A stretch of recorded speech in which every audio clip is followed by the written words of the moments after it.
Good afternoon, everyone. I'm Linda Clement, the Vice President for Student Affairs, and I'm here to welcome you here today. I would also ask you to please stand for the presentation of the colors by the Maryland Honor Guard and remain standing for the national anthem sung by Femme de Chanson.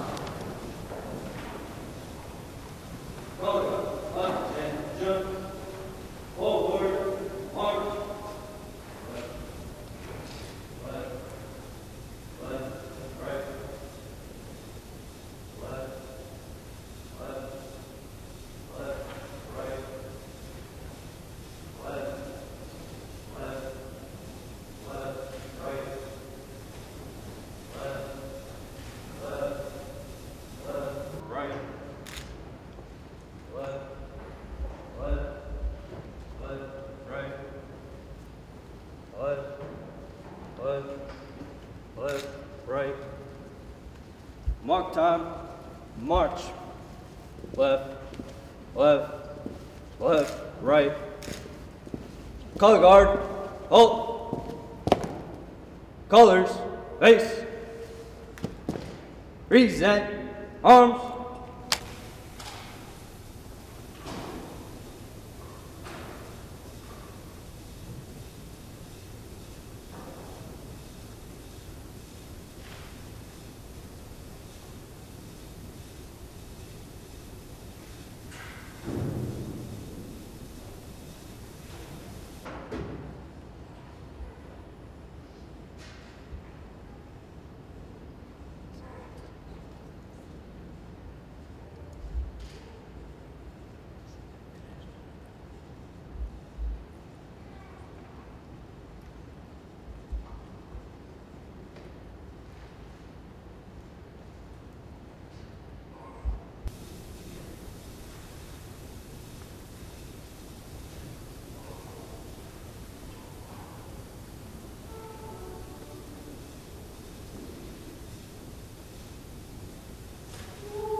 Would you please place your right hand over your heart and recite the Pledge of Allegiance with me?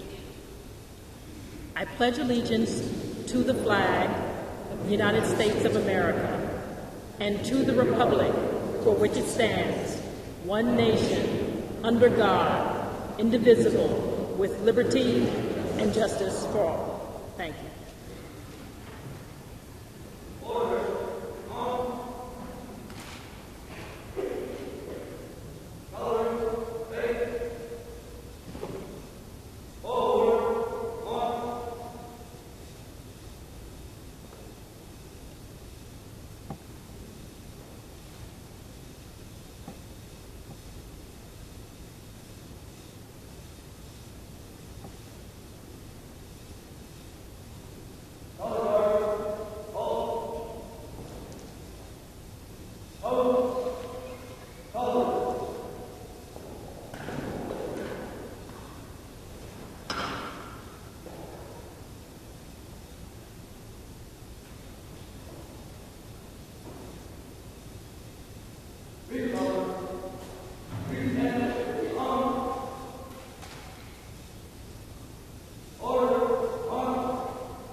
Please join me in the prayer of invocation. God of our past, present, and future, we ask your blessing upon us as we gather here to honor our University of Maryland veterans, the students, faculty, staff, and alumni who have valiantly served in our nation's military, and those who continue to serve around the world. We remember with much gratitude their dutiful service and the great sacrifices they have made and continue to make for the greater good of our country. God of our strength and courage, place a special blessing upon our veterans and those actively engaged in military service. Be their fortress and shield, especially in times of challenge and adversity. Bless also, O God, their families, those who have held our servicemen and women in great love and have ardently prayed and kept watch for a safe return home. May all of us never fail our brave soldiers who have given so much, those of the past and present. Today we will also pause to remember the University of Maryland veterans that we have lost in the past year. And we cannot gather without also expressing our deepest heartfelt appreciation for all who have given the ultimate sacrifice for our country. You, O Lord, have the power to bind up all our wounds and bring us through times of trial and fire. It is you, O God, who carries us through our battles, those conflicts fought in fields of war and those deep in the recesses of our hearts. For your ever-abiding presence, O God, and the victories you offer us for the living of our days, we are ever thankful and filled with hope. In your holy name we pray. Amen.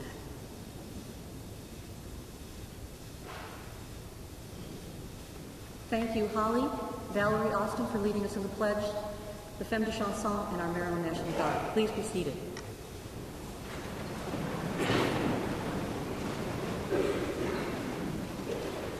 Today we are celebrating the University of Maryland veteran community of students, faculty, staff, and alumni. We give thanks for veterans in our community who have returned from service and others who are currently serving. We remember the devoted University of Maryland veterans who have passed away, some of them in the line of duty. Honoring veterans is a tradition at Memorial Chapel. On October 12, 1952, at the chapel's dedication, Judge William Cole Jr., Chairman of the Board of Regents, declared that the chapel stands in loving remembrance of those who died in defense of their country. Ever since, the chapel has taken enormous pride in honoring University of Maryland veterans and serving as a home for this annual event. The celebration this afternoon is part of the 4th Annual Veterans Week at the University, an assemblage of programs honoring veterans and raising campus awareness of veteran contributions. For each attendee of today's program, $10 will be donated toward University veteran outreach, thanks to a generous benefactor. In just a few minutes, we will hear and learn from representatives of the Maryland veteran community, staff, students, and alumni. First, it is my pleasure to introduce University President Wallace Loh, who will share some remarks.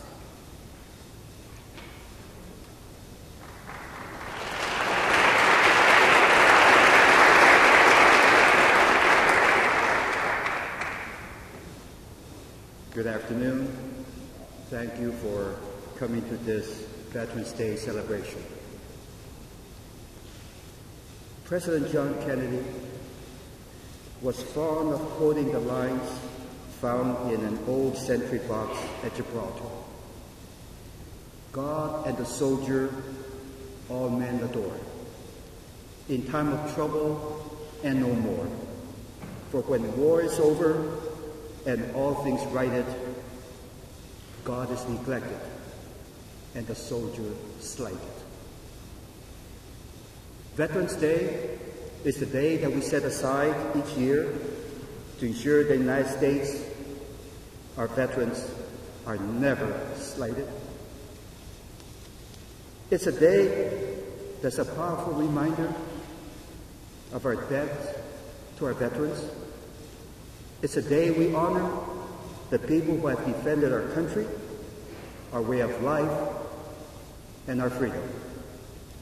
It's a day that allows us to pause and to recognize and thank our veterans for their patriotism, their love for our country, and their commitment to serve our nation. It is the day that a grateful nation shows its gratitude to the finest and bravest of our citizens. The very origins of this day are symbolic. It began on the 11th hour of the 11th day of the 11th month in 1918, when the Allied powers signed a ceasefire agreement with the Central Powers, thus bringing to an end that bloody nightmare known as World War I. The next year, the United States set aside November 11th as Armistice Day to remember the sacrifices of the men and women during that great war. And following World War II and the Korean War, Congress made November 11th a day to honor all veterans of all wars, and therefore changed the name to the name that we know today, Veterans Day. So it's proper and right that we take one day a year to pay our most profound respect to our veterans and to thank them. Through the turmoil and change of the 20th century, one thing has remained constant: the dedication and the commitment of our veterans to the survival and the strength of this nation, the values, the principles, the goals, and the hopes that America represents. Writing about the thousands of soldiers who lost their lives during the Battle of Antietam, the bloodiest single day in American military history, a Civil War historian, Bruce Catton, explained that these men did not die for a few feet of cornfield or for a rocky hill. They died that this country might be permitted to go on, that might be permitted to fulfill the great hopes of the founders of this republic. So may it be said of almost every person who has worn our nation's uniform. They served, they sacrificed to permit this country to go on, to fulfill the great hope of the founders of our nation. We must honor our veterans not only with unfurled flags, patriotic marches, and speeches. We must honor them as they have served our nation. We honor our veterans when we recognize the dignity of military service by providing better pensions for wartime veterans. We honor our veterans by providing better compensation to those with service-connected disabilities. We honor our veterans when we provide better health care for sick and aging veterans through the VA medical care system. In the words of President Abraham Lincoln, to care for him who shall have borne the battle. And we honor our veterans when we assist them with better educational opportunities and benefits to help them adjust in their return home to civilian life. So to the veterans who are here today, I say simply, thank you for your service to our country.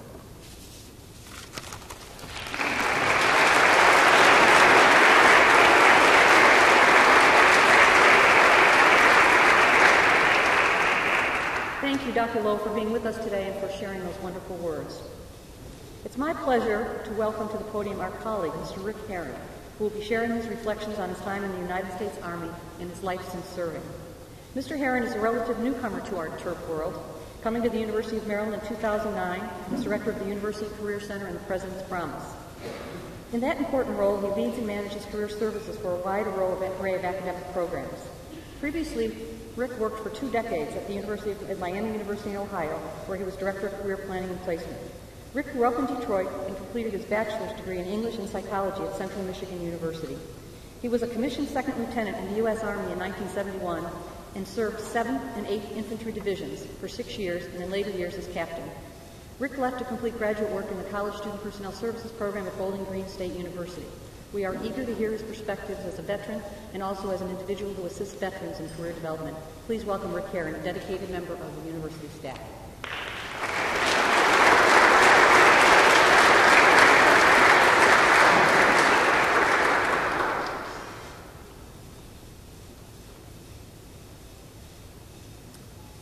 Thank you, Dr. Clement. I'm delighted and honored to be here today with you, President Loh, active duty personnel, members of the Reserve Officer Training Corps, and honored guests. I hope you'll forgive me a bit of dissonance this afternoon. While I'm very proud of my military service, I'm unaccustomed to having it acknowledged, much less celebrated. For those of us who served in the armed forces in the late 60s and early 70s, well, times were just different then. Perhaps it's this type of gesture, not just for me, but for all veterans assembled here today, that makes the University of Maryland the special place it is. Thank you. As I prepared my notes for this afternoon, it immediately occurred to me that this date is significant in many ways, not least of all in that this is the first time in 100 years that the date has been 11/11/11. Dr. Loh talked a little bit about the history of Armistice Day and Veterans Day. And I noted, too, in my research for this afternoon that Dwight Eisenhower, who signed into law in 1954 the proclamation of Veterans Day, was only 21 years old on November 11, 1911. Think about all that was ahead of him. Now, looking forward to the next time 11/11/11 will occur 100 years from now on November 11th, 2111, I'm thinking most of us probably won't be here then. But given the advances in science and technology, some of which are being made right here at the University of Maryland, I wouldn't rule it out completely. Getting us back on track, when our colleague Marsha Ginsler-Stevens invited me to speak today and asked me to talk about my military service and my journey, I was in all truth uncomfortable with the idea, not only because of the dissonance I described earlier, but because just like in the word team, there is no I in veteran. And when I say that, I'm confident that I speak for all veterans. Indeed, given the sacrifices so many of you and your families have made, my military service is insignificant. My story is not important. What is important in my judgment is the whole notion, the whole concept of service. For many of us, a veritable lifetime of service began when we were members of the armed forces of our country.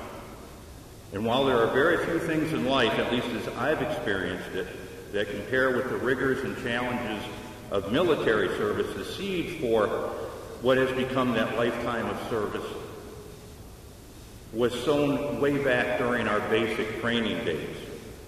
Now those were the days, weren't they? I think, too, it's important to note that every single sailor, soldier, Marine, airman, and Coast Guardsman who's joined the armed forces since 1973 has volunteered. Talk about service.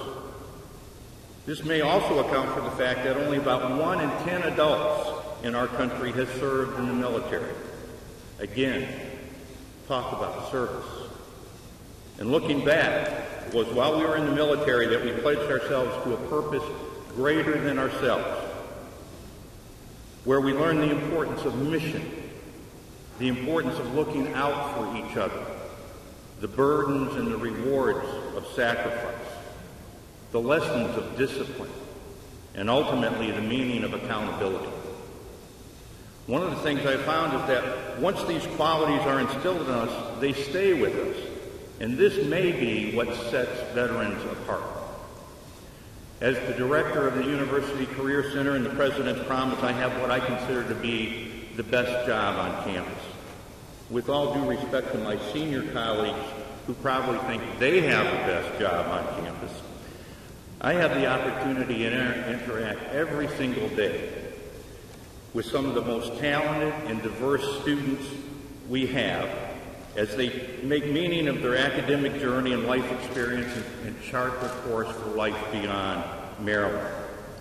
Among these students are our military and naval veterans, represented so well by a terrific organization on campus known as Turk Vets. Thanks to Marcia Ginsler-Stevens' leadership and Dr. Clement's ongoing support, these students are assisted by a vibrant and truly dedicated Office of Veteran Student Life headed by Tasha Vanterpool and located in newly renovated quarters in the Cole Fieldhouse made possible by our alumnus, Mr. Gordon England. And I can tell you, when I work with these vets, it makes me optimistic about the future. It's not that the challenges will be any less daunting. It's that there's tremendous talent in the pipeline. People like Shelley Burgoyne, Matt Marsh, John Clark, Andrew Height, and others who have served their country and now wish to continue to serve. Not in their uniforms anymore, perhaps, but as leaders in business, in industry, in government, education, the professions, and the arts. They seek neither acknowledgement nor acclaim, recognition nor reward. Ironically, they seek only the opportunity to continue to serve. And it is in helping to ensure that these fine students, these fine citizens, and others have opportunities that the university, the Division of Student Affairs, and the University Career Center and President Promise are so committed. It's said that those who serve best serve others. And it may be just this quality that distinguishes our veterans in such a special way, and that gives me the greatest pride and greatest confidence.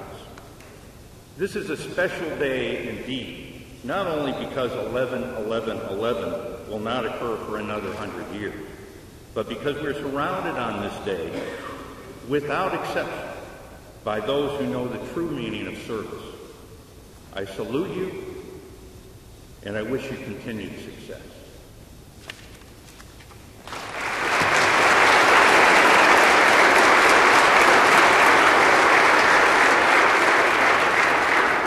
Thank you, Rick, for sharing your reflections. We're very fortunate to have you with us on this campus. I now wish to introduce to you Ms. Shelley Burgoyne, one of our Pat Tillman military scholars.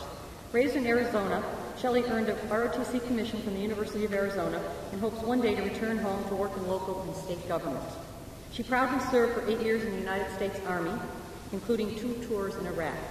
Shelley concluded her service as a first lieutenant after receiving several recognitions for meritorious service. Her short-term goal is to create a nonprofit organization that links veterans interested in continued service to civilian organizations. Shelley is not long from being able to find time to pursue that goal, since she will complete her master's degree in public policy this fall. Let's extend a warm welcome to Shelley, the University of Maryland student, soon to be graduate.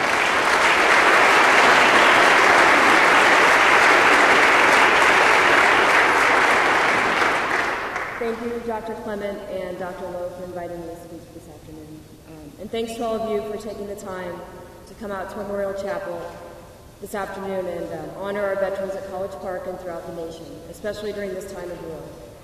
The University of Maryland has graduated countless military officers from all branches of service through their proud ROTC program. Many of these veterans remain on active duty and are serving in harm's way as we speak. Perhaps today, a 22-year-old graduate of this university is stepping off on his first foot patrol in Afghanistan. Today, a mother is delivering crucial supplies to a remote combat outpost. Today, someone's son is more likely than not being carried by his fellow soldiers onto a medevac helicopter bound for a field trauma hospital. I'm a graduate student here at the University of Maryland and a combat veteran. As Dr. Clement said, I served 2 tours in Iraq as a transportation officer. I conducted countless combat resupply missions throughout Iraq. My husband also served 2 tours in Iraq and is still on active duty. When I decided to return to college to complete my graduate degree, I knew that the transition would be difficult. I now possessed a life-changing experience that almost the rest of the country had not experienced. How was I going to fit in? I was older than most of my graduate students. I already had 2 children and I'd been to war. I felt really different from everyone else on campus. Would my fellow graduate students accept me? It was difficult and it took time, but I have to say that the graduate students, professors, and administrators in the Public Policy Department and throughout the University of Maryland accepted me with open arms, and it was them who enriched me with their experiences and helped to restore my faith in the American people's desire to care for their veterans. I've spoken with many of my fellow veteran students on campus, and their transitions, like mine, have all been difficult or challenging for different reasons. But they're getting their degrees, and in the process have become invaluable assets to the College Park community. And in return, the University of Maryland has welcomed them, not as victims, but as distinctive students who bring to campus incredible experiences, proven leadership capabilities, diversity, and a strong work ethic. When people ask how they can support the troops, a few ideas come to mind. If you're a professor, you can spend an hour on the Department of Veteran Affairs website and learn about PTSD. Informed professors and department heads can better assist veterans in their classrooms transition from warrior to student. If you're a student, consider taking a class in military history or even a 100-level military science class. Take the initiative to gain a basic understanding of the different branches of service and rank. If you're a university administrator, devote 1 hour to browsing the post-9/11 GI Bill website in order to gain a general understanding of this benefit and how to provide general counsel to veterans who wish to use it. If you're an employer on campus, hire a veteran. The conflicts in Iraq and Afghanistan have lasted longer than World War II, Vietnam, and Korea. Combat veterans will continue to return from overseas, and they will be on university campuses throughout America for some time. The University of Maryland has taken the lead in welcoming these veterans and is helping them navigate a sometimes difficult transition. There are many Veterans Day services this weekend, and here in the D.C. area, there are some very high-profile ones. But it is local community services like this one that truly help to increase awareness among those who have never met a veteran or do not know have anybody in their family serving. However, actions always speak louder than words. The University of Maryland has acted by awarding military-specific scholarships to over 53 veterans on campus and has devoted a bricks-and-mortar veteran center in the Cole Fieldhouse. This is a place where a 27-year-old freshman, combat-tested former Marine sergeant with 2 children and a wife, can go and study for subjects that he hasn't tackled in 10 years. Have a cup of coffee with a fellow veteran or just relax between classes. A tangible act like this is, as we say in the Army, a force multiplier, and is something that truly gives thanks to student veterans and honors their presence on campus. Thank you to the University of Maryland for recognizing the need and not just speaking but acting. Thank you.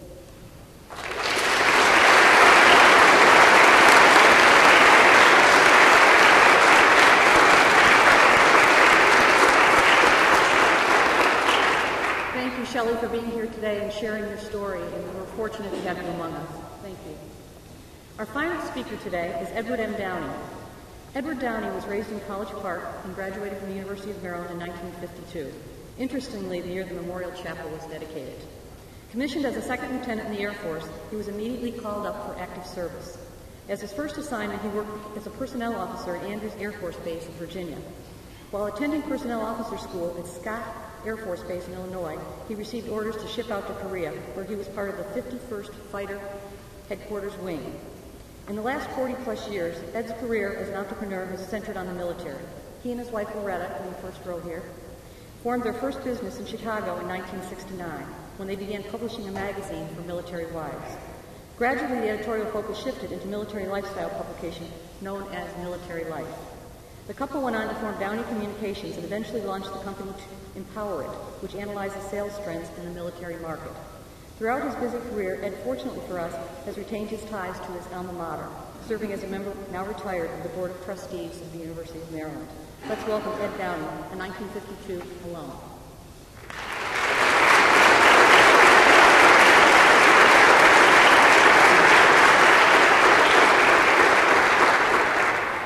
Thank you, Dr. Clement, and all of you for being here. It's a great honor to represent the alumni of this great university who have served our nation with their military service. While I was here, all male students were either veterans or by virtue of the draft, facing military service when we graduated. Literally thousands of men and women have passed through here and gone on to serve Honor America in this special way. There was a time in Maryland's history when the football coach and all but 2 or 3 of the players were veterans. Coach Jim Tatum had been in the Army and served as coach of a military team. He brought much of that team here when he came to Maryland. He also brought with him the split tee and the quarterback option. Maryland was one of the first universities to use those formations. And they were good at it, I tell you. They were mostly veterans, now on a friendly field of battle. 150 years ago, Abraham Lincoln signed the Land Grant Act. It required Maryland and all land-grant universities to teach engineering, agriculture, and military science to the students. Today, the ROTC is Maryland's commitment to that obligation. Many of us went on to military service through that program. From the Civil War to this day, there have been terrapins in military uniform in all parts of the world fighting our country's battles. Immediately following World War II, the university was engulfed in what is remembered as the Great Expansion. Congress had passed the GI Bill, offering a tuition-free education to all veterans. As I believe everybody here knows, no one act changed life in America more than that. It spawns what some have called the greatest generation. Enrollment here at Maryland doubled and doubled again quickly. Temporary classrooms and labs sprung up in a place called the Gulch, which is now where the School of Business stands. Students went to classes in buildings that had no name, just letters like HH. Temporary housing for military vets, and there are a lot of them, where barracks-type structures covered much of the South Campus. More important, the University of Maryland as we know it today was on its way. When I arrived here in 1948, Maryland had a total enrollment of about a little more than 8,000 students. Fully 3/4 of the male students were veterans. I can tell you, as a high school greenhorn like me, it was hard even to get a date. When the professors graded on the curve, the competition was more than tough. By the time I graduated, our country was in still another conflict halfway around the world in a place called Korea. At that time, much of us had never heard of it, much less expected to go there.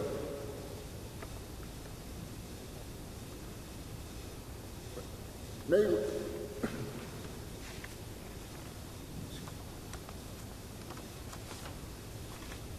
that experience is engraved in my memory forever, as are my emotions of that time. All of us were just kids, really. We had classmates, fraternity brothers, and dear friends who also made that trip, not to return.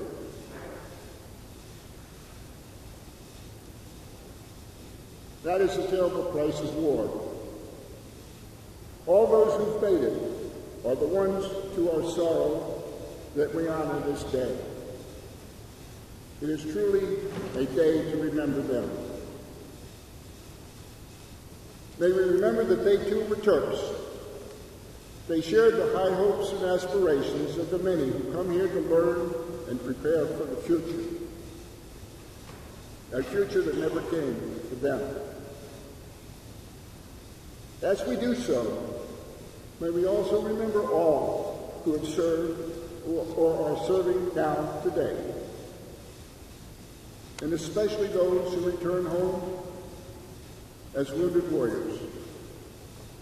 May we honor them for their service and keep them in our prayers and in our hearts.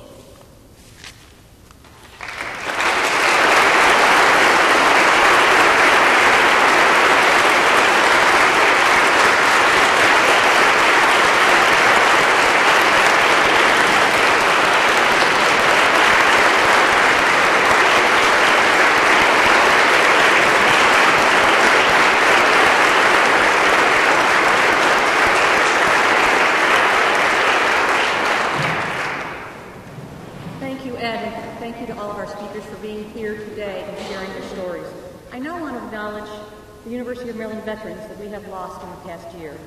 We see easels in the front of the chapel back here as you came in. They contain the names of 185 TERP veterans who have lost their lives since our last Veterans Day. Their service to the nation spans decades and covers times of war and times of peace. I invite you to reflect on this commitment to our country's ideals during the next patriotic musical selection from the Femme de Chanson.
Thank you. That was beautifully done. What a terrific rendition. Thank you so much. Today we've come together to honor the contributions and sacrifices of our veterans. As a campus, we want to recognize your service and the commitment you have made to our nation. For those of you currently in the military, you stand as everyday reminders to your fellow Terps of duty, dedication, and discipline. To those of you who have served in the past and are connected to the University of Maryland as faculty, staff, or alumni, you are not only models of service and commitment, but you are important keepers of history. We are grateful that many of you continue to share experiences that help all of us become more informed and responsible citizens. We will now offer tribute to all veterans in attendance today, as well as their family members and friends who have supported them in their journey. Members of the Mighty Sound of Marching Band, Maryland's Marching Band, will play an Armed Services medley. I ask all veterans to stand and be recognized as your branch's theme is played. Let's have Terrapin Veteran fill the chapel, Veteran Pride fill the chapel.